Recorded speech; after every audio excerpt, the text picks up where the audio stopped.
Tania Llanes, and I will be speaking about human sex trafficking. This is my audience.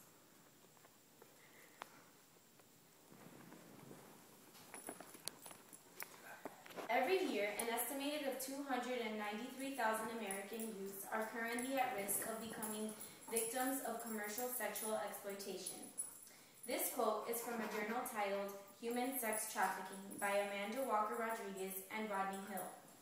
Although this quote is disturbing and astonishing, it is factual. The trafficking of young girls and women into prostitution is swiftly growing global industry. Though it is more prevalent and underdeveloped in poorer countries such as Central and South America, it is operating throughout the United States and other industrial countries as well.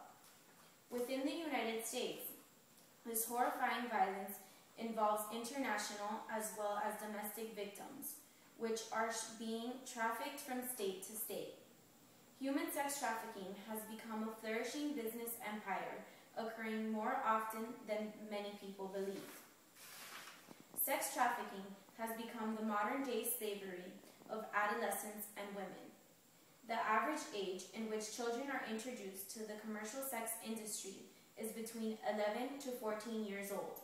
However, some have been introduced as young as 5 years old.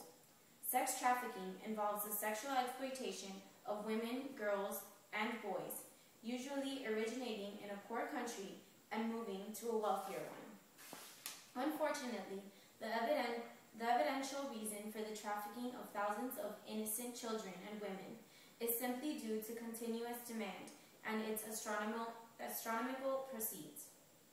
According to the study done by the United Nations on Drugs and Crime in 2007, the industry's global profit on average is anywhere between $32 to $92 billion. To illustrate, in Thailand, sex trade produces $3 billion a year. Traffickers are able to gain profits from keeping their costs low by using the same victim over and over again. Falling into the nightmare of this flourishing industry occurs in a few different ways. Most cases take place in countries that are underdeveloped, poor, and less governmentally stable. According to an article by Vivian Cree, confronting sex trafficking, women and adolescents are particularly susceptible to sex trafficking because of their expenses of powerless, poverty, gender-based discrimination, and the history of sexual and physical violence.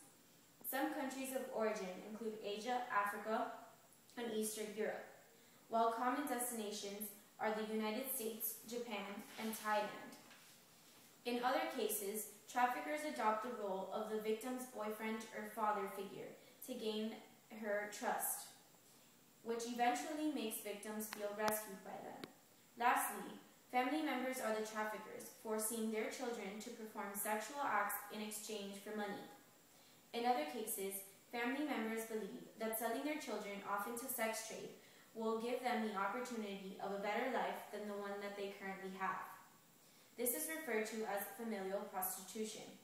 Once they are lured into the industry, the victims are immediately degraded, beaten, and undermined by their perpetrators. On many instances, they are locked up for weeks or months, famished, without seeing daylight or even having a breath of fresh air. An element of sex trafficking that is difficult for most outsiders to understand is why victims do not escape their traffickers when opportunity arises. According to the journal article, Understanding Human Trafficking in the United States, there are 4 main reasons for not fleeing: fear, lack of knowledge about alternatives, isolation, and physical and psychological confinement.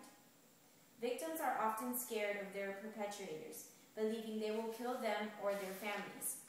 Many have stated they feel as though they have nowhere else to go with no other options and money to support their runaway. Others fear what their families will do to them and how they will be treated upon arrival. The most common reason is being incarcerated or facing legal tribulations. Rachel Lloyd was a former victim of sexual abuse and trafficking. She is the founder of Girls Educational and Mentoring Services. GEMS is located in New York City and provides services to over 300 girls a year. Victims of human sex trafficking are forever scarred without enough aid, therapy, or rehabilitation available. Nepal is a state located in South Asia, which is one of the most booming sites of human sex trafficking. This is due to the fact that Nepal is one of the world's poorest countries with a poverty rate of 40% and about 46% of children are malnourished. Furthermore, women are disadvantaged because of gender bias. One Nepali victim was forced into sex trafficking because she was of low class, uneducated, and a minority. After escaping, she was eternally traumatized, unhappy, and was very critical upon herself. Throughout the United States, many spa massage businesses have been shut down for operating as undercover brothels. Traffickers communicate with others of their kind in other countries such as South Korea to bring over girls to work. The women and children who are trafficked over to the United States are tricked into the industry, many of them believing they are coming for a better life and job opportunities. Even though the United States is a country of freedom, human sex trafficking does just the opposite.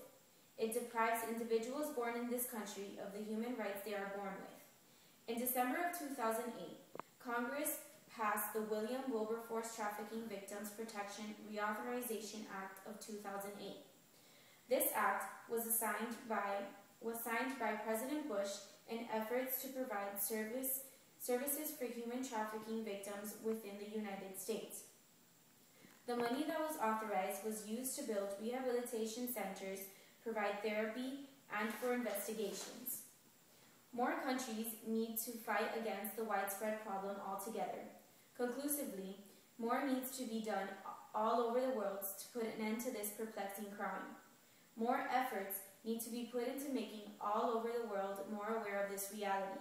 There needs to be more organization and campaigns fighting for the rights of the victims of trafficking.